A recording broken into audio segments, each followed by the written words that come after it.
This episode is brought to you by Red Falcon Music. Book the first lesson of your choice with the link in the description below. Red Falcon Music, putting passion first. Dude. Stop. What if Stop. we complete the National Living Dex, Stop. but we have it Stop. be every Pokemon Stop. from their oldest possible game? I'm in.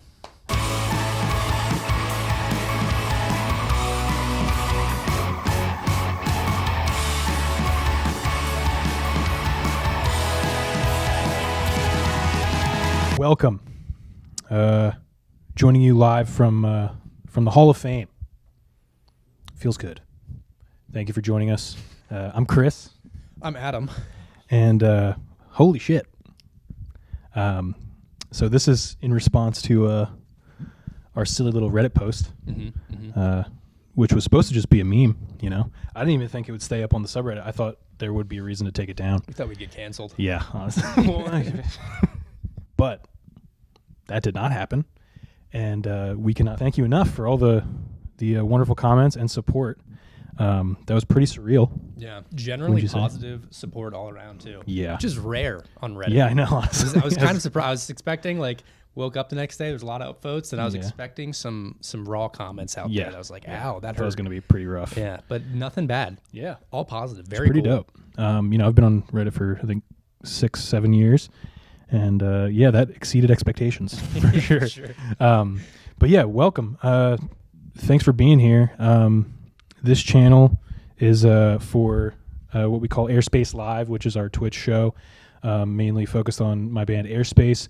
But me and my buddy Adam also have a podcast called the After Party Podcast, and this, I think, will technically be an episode of that, subtitled The Master Dex, for obvious reasons. So I think we'll just jump right into it. We wanted to start by addressing some comments from the wonderful people that left them on the post. So let's jump right into that. Our first question is from Subject Package 6440. Do you want to read that? Yeah.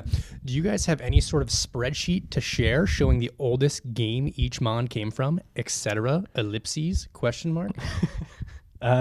We did. I think Adam, do you still have a picture of the one from Gen 1? I couldn't find it. But okay. to summarize, when we did this the first two times, we did it in like Gen 1 and 2 with the Game Boy Color games, Game Boy Pocket Game, whatever game, original Game Boy. And we did exactly that. We made a spreadsheet. Yeah. And then it was like on the right columns, it was like red, blue, yellow. And then like a check in whichever game we're supposed to catch it from. And then the location in like the notes. An internship at the time that, you know, had some extra free time, and I put that together. Yeah, and it's pretty easy for the first 151. It's 3 games. You know, Cerebi, great resource. You know, great tool out there. Yeah, and you know what? We'll settle this right now. You know, Cerebi or Bulbapedia. Generally, Cerebi. I agree. Cerebi is more concise. Yes, it is, but for the games, I should say. But Bulbapedia, I think, does certain things better. It all depends. Like it all depends on what you're looking for. Like game locations, which I use frequently, and you will have to use frequently for this if you decide to do it as well. I think Bulbapedia is better with game locations. It's a lot more intuitive and pleasant to look at, I think. But like, for example, say I'm looking up like Revive, you know, just a generic item, and the first drop down says in the anime. Yeah, that's cringe. I don't need.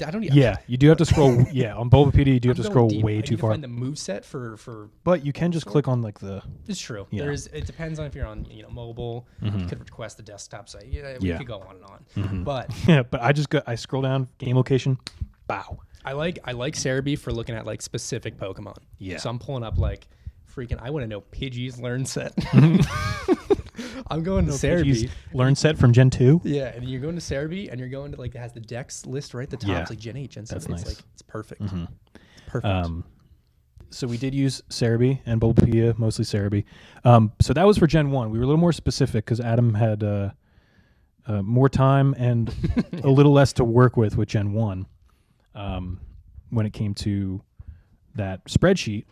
And you were pretty not concise, but you were concise, but detailed. I think you had it down to the route. Oh yeah, no, it had everything Yeah. on there. Mhm. And then we did do the same thing. I remember for Gen 3.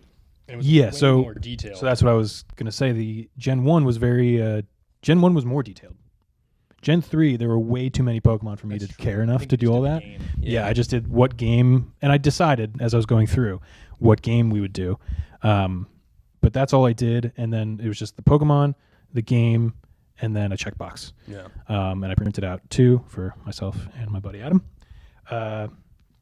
And that was about it. I mean, honestly, I said this in a couple of responses. I tried to reply to as many comments as I could. But honestly, the National Dex in-game is pretty useful. What do you think? Mm-hmm. Or just the Pokedex in general? Yeah. I mean, the thing is, like, sometimes you should go by the order of the decks, and sometimes you should go by where you're in the game. You know, sometimes there's a route where you can bang out 6 entries. Just get it done. When I'm playing one game, I always, and like say I'm playing through it, I'll catch like everything on the like as I'm going. I'll catch like 3. I'll catch like 3 Pidgey on the first route. Actually, no, I won't. I'll catch 1 Pidgey and then like 2 Pidgeotto. I find the best way to do it, I just catch as I'm going. Like, I catch everything on a route. And I'm like, next route. And So- it feels good too. You can like almost check that route. Be like, I'm never going back. Yeah, exactly. Route 1, never again. Yeah, to give okay, so to summarize, to answer that question from subject package, we did have a spreadsheet. When we did this originally in Gen 1 and 2, it was pretty detailed with game locations and specific routes for each Pokemon. It was also color-coded to which game. But for Gen 3, it was a little less detailed because there were so many more Pokemon. But yeah, just a general checklist. It was technically unnecessary. It was just fun, and it made it more rewarding, honestly, to check off each Pokemon. Yeah, and then after Gen 3, and like getting all those ones early, you don't really need it anymore. Because like doing doing like Diamond and Pearl, you just catch the new Pokemon. Yeah. That's And it. You just what catch, we'll like, do, 80, whatever it is. yeah, I think this is a good segue into how we're going to divide these episodes up. We're going to do 2 episodes, and for this one, we're going to just address everyone and say thank you a bunch of times and answer your questions and just kind of explain the whole experience. But for episode 2, we're going to leave that for the more detailed stuff for those that actually care to get into the nitty gritty. So with that, we will touch on this subject once again in episode 2. So stay tuned for that. But please finish watching this episode first. All right, next question is from Keanism. Yeah, Keanism. You want to read that, buddy? Yeah, it says, who was your hardest to catch? And this guy said for him it was Stantler. He had to buy Crystal on the 3DS because the only game at the time that had Stantler was Omega Ruby Alpha Sapphire. But after checking the Mirage Islands for so long and not getting it, he just spent $10 to get it over with, which is understandable. Yeah. That's actually understandable. I get Honestly. Yeah, it do be like that sometimes. Yeah, I think yeah. that's the tough part of, I guess, the limitations we gave ourselves. I think there were a couple times where we did overlap with Pokemon because we needed to, like, we had already caught something in like Emerald, but you had to catch it again in Coliseum to get Ho-Oh and Lugia. But for the most part, you can keep it pretty straightforward and just access the easiest version of each Pokemon. Yeah. But in saying that, the hardest Pokemon to get, just because of the requirements, and we said this many times as well in the comments, Ho-Oh for sure. Yeah. Because Coliseum is bad. Yeah, it's pretty slow And kind of unfun. experience. Yeah, it's not enjoyable. You kind of. I know a lot of people like the game a lot, but you kind of just it's a hallway. Yeah, you walk down exactly. a hallway and do double battles for like a long time. Yeah, for 45 hours. And then you get to the end of the game and it's like, oh, you're 10 levels under leveled. Yeah, by the way, it's pretty painful. Yeah, I think we were 22 when we played this Younger through. men. Yeah, we were more We're naive. youthful. Yeah, and we're 27 now. But I don't know, man. We would just play it. We'd hang out and just play through a big chunk of the game. It was just extremely tedious. And I'm just answering this. I'm getting this out of the way because I got some flack for stating such a bold Yeah, definitely a bold concept. statement. But yeah, I think I would encourage you to play it just to prove my point. Honestly, it's not like horrible. It's just kind of it's so repetitive that after Yeah. a long, it's enjoyable for the first 4 hours. And Maybe. half the fun is like playing Pokemon is like, oh, I get to make my team. Yeah, And you it's make like, your team, you gee, bang stuff out, you do it at your own It's pace. like, what do you need? Delibird on your team? 'Cause Yeah. I don't. So you Yeah. can't. One of the 48 options is Delibird. And hey, if you want to, but even if you did want to, Probably couldn't Exactly. in that game. Yeah. You know? You can use present. It's almost like it's almost like as limiting as a. I mean, I would say it's worse than the Gen 4 meme of Infernape, Luxray, Oh, yeah. Floatzel? Floatzel, Roserade. Something like that. I'm not even sure. So you just you're kind of stuck to a team, which is kind of annoying. Yeah. It's very annoying. So yeah, it's just between that. We timed it because we got so irritated. Each turn on average takes like 1:30 seconds. The hardest Pokemon for sure, though, among others, was Ho-Oh, due to the fact that you need to complete Mount Battle in Pokemon Coliseum. Yeah, it just was incredibly tedious. We'll get a little more into it again with the second episode, and I know that's kind of a hot button issue because of how straightforward I was about my feelings on that game. Controversial take. But just playing it again as a 22-year-old, it didn't age super well. It's one of those games. That's been said about many, many games, but that's one of them for sure. It's a lot of work for one Pokemon. Exactly. A lot of work. Luckily, I mean, you do bang out a decent amount of Gen 2 Pokemon that are just kind of like thrown in there because they couldn't be put anywhere else, it feels like. Yeah, it's well, like, they add them later, right, with the with Emerald. You can get a lot of them in the Safari Zone, but then it's just like, well, I need to get them anyways. Yeah, to so get I'm just literally just Ho-Oh. So you're going to have them, it's like Sentret and Sunflora and you just get Miltank. Long story long, Ho-Oh is for sure retweet the toughest Pokemon to get in this whole expedition. Thank you for your question, buddy. And I'm sorry to hear about your Stantler ordeal. That's rough. But we feel you. We've all been there. We feel you for sure. Spending $10 to get a boat. We've all been there. Yeah. Dude, don't get me started. All right. Next question here is from Sleepwalking. Says, did you transfer them all to Pokemon Home? If so, how long did it take? Yes, we did. That's how we were able to get the picture with the special colored Magearna in the background of the picture that I'm sure if you're watching this, you've seen.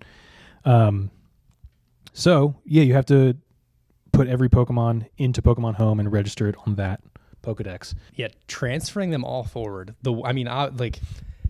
Is pretty rough. And Yeah. to be honest, Chris, you did most of it. Yeah, as time goes on, it gets a little easier. As generations move forward. But yeah, like Cow Park. Yeah. Yeah. So Tough. the worst part of transferring everything is first getting them all into Emerald. That was by far the worst. If you don't have Pokemon Box, which, come on. Yeah. My Elon Musk over here? Dude, yeah, for real. Yeah. So we do pride ourselves in our Nintendo collections. That's how we were able to do this in general, but we do not have Pokemon Box. I think it honestly would be worth buying a Japanese GameCube and the Japanese version of Pokemon Box to save yourself the time. Would you agree? Yeah, I mean, if it's affordable, dude, the amount of time it takes to trade everything. It took us like that song. Yeah. It's like PTSD, and then transferring it all forward. Yeah, getting it all into Emerald, because then you got to catch all the Pokemon, like the dinky Pokemon to trade the nice Pokemon. Yeah, I think it took us like 2-hour sessions just to get to Emerald. Yeah, just get a Japanese one if you don't feel like, we'd recommend it. You can do it without it, obviously, but, you just have it takes a lot of time. And then once you get to Gen 4, that's kind of a pill. I think I would do a box a night in the Pal Park. Keeps the doctor away. Yeah. So, that took me a month or two. Yeah. Roughly. I didn't do it every single night, but I tried to be diligent with it. And then even moving it to Gen 5, just like, crossbow game thing. Yeah. That takes a long time. You can only do that 6 at a time. So Pal Park and the crossbow game are only slightly different. Like Gen 5 is a little better because you just have to play the game. Gen 5 to 6 is significantly better, but it's still kind of annoying with all the apps you have to go through. You have to get from a Gen 5 game in a 3DS to Poke Transporter to Pokemon Bank, and then you're there. You can only do a box at a time, and it has to be in box 1. So you have to move everything in Gen 5 to box 1 in order to move it. And honestly, the fact there's no multi-select in Gen 5, that's pretty cringe, dude, if you ask me. So how long that's it annoying. took? Just for transferring alone? Yeah. I would guess between 15 and 20. Yeah, that sounds about right. Yeah. And so total day. for all of this between the two of us, I would say it took us about 1,000 hours for the whole expedition. So 15 to 20 of those. It's like a... Yeah, Adam's an accountant. He's an accounting degree. 5% range of Yeah, ratio yeah. there. The amount of time we spent playing, transporting. 5% was transporting Pokemon. Yeah. So, again, long story long, we did move everything to Pokemon Home. Gen 3 was a nightmare, just trading. Gen 4 and Gen 5 were pretty similar, but also very annoying with Pal Park and Poke Transporter. Bad. Yeah, but once you get to Pokemon Bank, into Pokemon Home, smooth sailing. You can move boxes at a time. The only issue you might have is like dropping them into your existing Pokemon Home, and then you got to go tediously organize them if you don't, which is tough because it's hard to tell like how it's going to drop them in there. Yeah, and it's kind of annoying. Yeah, So sort them. Yeah, but you know, got to do what you got to do. All in all. Yeah. But good question. Thank you. All right. All right, on to the next one. Next question. From Bebop. Bebop 123 says, nice. I'm on 600ish. X and Y next. Very cool. Which game do you find the most entertaining? Also, which one was the worst? I find the original Diamond and Pearl to be painfully slow. Oh boy, here we go. Yeah, you want to go? You can go. We'll go. You do most entertaining first, and then I can. I'll follow up with that, and then we'll do the worst. Okay, so the most entertaining. It's tough. Tough. Very tough. I really, I had before this expedition, I had not really sunk my teeth into Gen 5. For my original living decks that I'd mentioned, I had traded for it and had my buddy Harrison help me out with that a lot. But Gen 5, that game is phenomenal. Yeah. I think Game Freak's biggest issue is making a game about an insanely fun concept and kind of just getting in the way. I think there are so many things they add to the game and then take away later that improve the experience, and then they just confiscate it. Yeah, that's how it feels. Confiscated. But Gen 5 seemed like it had everything. The only thing I can really think of, and this is really scraping the bottom of the barrel because you can change it. The encounter rate is pretty crazy, like the random encounter rate. Oh, you were saying, yeah. You can I would say it's about double as Double often normal. as the other games. Yeah, it kind of caught me off guard, but I mean, repels. Yeah. So that's not even that big of an issue. So Gen 5 is phenomenal. I really like the idea of having the regional decks be the only Pokemon you can use exclusively. A little something new. Until you beat the game. A little variety. If anything, I'm a big color guy. I think the only thing that bothered me was just like the design of some of the Pokemon. Not even like the actual design, it's just like the color palette is a little bleh, Yeah. The games are black and white. For me, so Gen 5 is when I took a break too. So it's like sometimes I look at the Gen 5 Pokemon, like these aren't real. These are like bootleg Pokemon. Yeah, they do sometimes look like fan made. Yeah, I'm like, what's this ice cream cone? What's that about? Dude, that's the meme. I'm gonna believe that. All in all, Gen 5 is fantastic. But Gen 3, come on. Yeah, it's nostalgia. It's not even nostalgia, yes, but it just holds up, man. Like it really does. I think not only the new games for Gen 3, RSC, but my buddy Harrison and I think we came to the conclusion a while ago that Fire Red and Leaf Green, I would say those are the most quintessential Pokemon experiences the average person can have. They're like it's like I mean it's the original games, remade. Yeah. It's like And pretty baseline. And they're just polished up. They look great. They're fast. They're not broken. Yeah. I think it's just Fire and Leaf Green. I can't really say enough about it in a positive light. I mean, the only weird thing is, like you said, the Sevi Islands feel fan made as well. Yeah, Sevi Islands feels like feel a little weird. It's like all of a sudden Lorelei's Pokemon are threatening to like Ice Beam Team Rocket members. You're like, what's going on here? Yeah. This isn't real. Hot take though. What? Big fan of Sun and Moon. Oh, I'm glad you brought that up. Because playing those games, that's when I got back into Pokemon. Yeah, and I was right there with you. Those were fun. Yeah. Those were really fun. Like when teams were fun, breeding. Like I had fun making competitive teams, doing the battle tree a billion times over. I agree. Doing all the doubles, singles. We did multi. Like it was really fun. Yeah, I had so much fun with that game. And when we were playing, because it took how many months for them to make to integrate Pokemon Bank. Oh yeah. That weirdly made other Pokemon significantly more valuable than they usually would be. Yeah. And honestly, I always joke about this. It felt like the New York Stock Exchange, man. Yeah, it was like when we were trading, we completed the regional or just like the Sun Pokedex. We completed in like a week. Yeah. It was like you're saying, it's like the closing at the stock exchange is like 4:30. It's like ding, ding, ding. Like, exactly. I'm putting all the stuff up. Things are coming back. I'm getting a big return on investment. Exactly. Crazy. I think in in Pokemon Bank, you can see how many, like the most trades you've done in one day. I think I was at like 65 in Pokemon Sun, which is insane. I was mass breeding Riolus. I'd exactly. Breed 6 Riolu. Then I would farm the berries, turn them all into like the friendship berries, turn them all into Lucarios by like level 10, and then just put those up. And dude, people would trade me like Cosmoems for those things. Dude, people would take anything for Lucario. Yeah, which is fair. Lucario is cool, but I was just like, I would just get everything. It was so funny. And that's my pro tip too. Whenever you're just trying to trade for stuff, take a hit. You know, try and always ask for something that's below what you have to offer, and you'll get it. Yeah. Like what I did in X and Y, I would breed Aerodactyl, because who doesn't love Aerodactyl? Aerodactyl. And you just grind out some steps with the freaking hatching powers and stuff in that game. It takes 2 seconds. I also got a shiny out of it. That was cool. One of my first shinies. Wow. But yeah, I would just trade him as level 1, and you can get I could get legendaries with that. Yeah. It was nuts. And so always just trade, if you're just like within the decks, just always ask for something that's a little below what you have to offer, and you'll get it literally in seconds. That's awesome that you're in X and Y. I envy you. I wish I could play those games again for the first time. Those are one of my favorites. I think the jump to 3D was fantastic. I know that's a little, hot take. Kind of. Hot take. Yeah, but I love those games, man. It's definitely the most beautiful Pokemon game, in my opinion. But I know they're a little like bare bones, but it was so much fun. So that's great that you're playing X and Y. And I would say X and Y were up there. Sun and Moon were great. But, Gen 5 and Gen 3 really top the charts for sure. Yeah. But to address the second part of your question about Diamond and Pearl. I forget. I, without a doubt, feel that the original versions of Diamond and Pearl, not including Platinum, I'm not talking about that. Okay. Mm-hmm. Okay. Good clarification. I think they're different. Ruby and Sapphire, I consider them a little different from Emerald. They don't have the Battle Frontier. I think those are different experiences. So I'm rejecting that counterpoint. Diamond and Pearl are the worst Pokemon games. Yeah. They are the least enjoyable, most tedious and unfun games to play, aside from like Coliseum XD, honestly.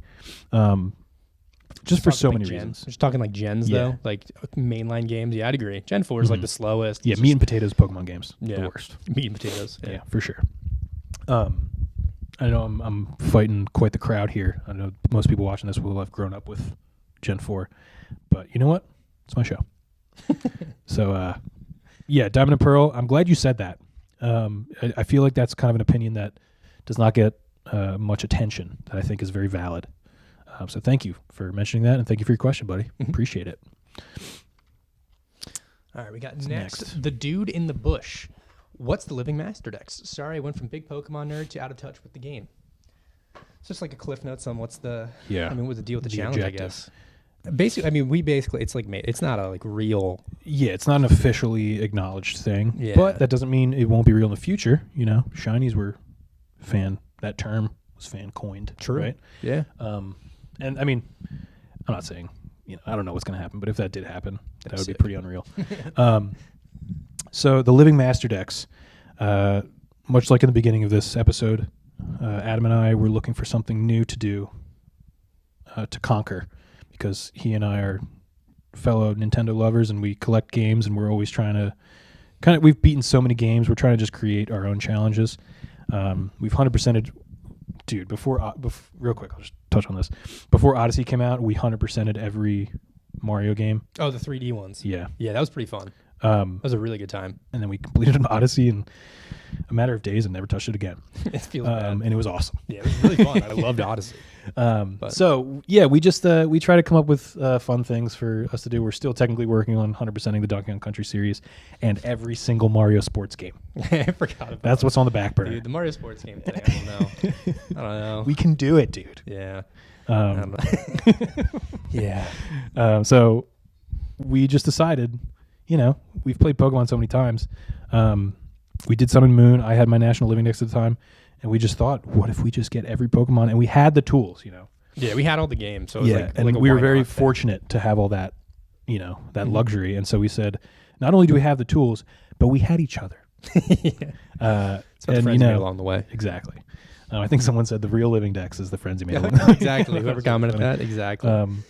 But yeah, so it's obtaining every single Pokemon that exists from their oldest possible game. Yeah, that you can like transfer forward. That you can transfer forward, yes. We did this in Gen 1 and 2 as well, but we, in order to move it all to Pokemon Home, we had to start in Gen 3. So, yeah. And someone did mention that there is some weird way. I know I've seen YouTube videos about this where you can trade between Gen 2 and 3 with some weird. Yeah, but that's that's so external. Like we officially sanctioned Pokemon. Yeah, I think this was mostly nostalgia based, and we kind of just wanted to. We would joke we want to do it the way God intended. Yeah. So if you had to go that external with stuff, our limit was Game Shark just for mythicals that we absolutely had to. Yeah, and we'll address more of that later. Yeah, we'll There's talk another about that question about that. So it's obtaining every single. Here's your dictionary Google definition. Every single Pokemon in the living dex from the oldest possible game that you can still move forward to present day. So basically Gen 3. Yes. Basically you start with Gen 3, get all the 386 in there. Yes. Transfer forward, go from there. And we, I know, there are variations of this, I guess, that exist also from what I've read in the comments here. But we did think of this organically. Just going to put that out there. I'm not claiming anything, but just for the record, we did think of this on our own. Because there's a lot of, like you were saying, there's a lot of comments, doing it XYZ way, YouTube videos, doing it XYZ, or like at this but this is this game. This is what we came up with. We're very happy with it, and we do recommend it. It's very rewarding. And yeah, we're very proud of it. Yeah, it was fun. It took it took time. Yeah. We took breaks from doing it. It wasn't like the past 4 years have been like nonstop. If we cranked, we probably could have cranked that out in like a year. Yeah, if we just put our nose down and did it, we get it done pretty fast. But it was just kind of like something fun we'd chip away at. Exactly. Next question from Yaki Zero. Or Yakio, maybe. Yakio. Could be Yakio. Did you record this? Are you recording? I'd love to see the journey. We did not, unfortunately. It was just too much. Yeah, and it was it was something we were like randomly chipping away at. Yeah. COVID times, we barely played it, and then it would be like chip away at it a little bit while we were like, whatever, because we wouldn't hang out really then because we weren't allowed to. Yeah, exactly. And then, the itch would hit. Yeah, exactly. I'm sure everyone watching this knows the Pokemon itch. Yeah. Goddamn. Yeah. It's a strong one. Sometimes you just gotta play. So yeah, we do it in waves. I wish we could have recorded it. I mean, we will be, thanks to everyone watching. We will be streaming Gen 9. Oh, true. Yeah. Yeah. Scarlet and Violet. There we go. Twitch.tv/Airspace Live. Along with some other things that we'll get into later. Briefly. But yeah, we will be, like we've said many times, because a lot of people think they got us. They think they're just going to pull a quick one on us. What about Gen 9? No biggie. Cross that bridge when we get to it. No biggie. You know what I'm saying? Gen 9 is going to be no problem at all. Unless they introduce some it's weird... already done. Mentally, I'm already done. Yeah. Honestly, I've got the spaces. Literally, I have the spaces in Pokemon Home in the box. They're ready. I assume it's probably going to be no more than 150. We're good. Not max. Keeping them warm. Exactly. Yeah. So yeah, we will be streaming Gen 9 with many other things. So be sure to follow us on Twitch at twitch.tv/Airspace Live. And if you're really feeling generous, Twitch Prime. Yeah, Twitch Prime. So thank you, Yaki or Yakio. Yaki Zero or Yakio. Appreciate your question. You prefer. All right, next one here. Jeshuer. Congrats on your living dex. (D). Are you guys okay? Looks like you're reeling from the experience a little bit. Well, it was late. We were burning the midnight oil to get it done that night. Yeah, we were. That picture was taken at about 1:15 a.m. Yeah, we got jobs too. Yeah. It was late. It was late. So yeah, we are definitely okay. Yeah, more than okay. Yeah. The excitement isn't being properly expressed, I think, maybe in the facial expressions. Yeah, no, I mean, because again, this was supposed to just be a goof. You know, that too. Like that was the funny thing. Like I for a couple of weeks, I was like telling my buddies, like, dude, we're gonna take a picture in suits, like we're doing some kind of business transaction. And then mine was at the dry cleaner the one time. Yeah, we were supposed to do it the night before, and Adam was dry cleaning his suit. Needed it though. Yeah, no, it's worth it. That was a little starchy. Dude, that many people saw it, so I'm glad you. Dude, for real. I didn't. Like one person said too to comb my hair. And I was like, they were right. Yeah. Dude, I mean, we didn't expect it, Yeah. And if we had probably prepared, I'll bet you it wouldn't have blown up. True. Yeah. I comb my hair. That's how the universe is. Yeah, exactly. Sad. So, yeah, no, we're good. And I think someone else said this in the comments. They just asked me how I feel. Just plain and simple. And appreciated that question as well. It just feels great, man. I think this is just so cool. This is just such a, I think I said in that comment, this is such a W for the boys. You know what I'm saying? For real. Like myself, Adam, our buddy Harrison, and even, anyone adjacent that gets sucked in. Adam's girlfriend helped us with a couple Pokemon. Dude, Harrison's brothers. I got like texts from one or two friends like, is this you on the front page? It is I. Yes. It was cool. So it's cool just experience. Yeah, we're doing it anyway, because we love it. We're doing it for the love of the game. Yeah. So as we always do. So it's just really cool to get all this recognition and all this positive feedback and all this love from everyone. Again, positive feedback. Unbelievable. It was cool to like go through the comments and you're waiting for those ones that are like trying to knock you down a bit. You're like getting ready, and everyone was super nice. Yeah, dude, it was nuts. r/Pokemon. So, everyone's really nice. You guys are the bomb. Very cool. Very cool. And I think I went to bed. It had like 8,000 thumbs up, and even then I was like, "That's not real." Yeah. And then I woke up and it had 30,000 thumbs up. Yeah. It was nuts. It's whack. It's whack. So thank you so much to everyone. I think again, it just felt so good. Harrison and I were on the phone on and off like all day. Adam and I were texting the whole day. Yeah. It was just so cool. And this is just such a, again, it's for the boys. And now, honestly, in case anyone's wondering, we are currently going back through each generation and completing the trainer cards. Yeah. That's what we're doing now. Something I've always wanted to do, yeah. Especially in Gen 3. I want to do the Battle Frontier in Emerald. And Pokemon Jump. And Pokemon Jump. God damn it. Always wanted to do Pokemon Jump and Fire Red and Leaf Green, actually.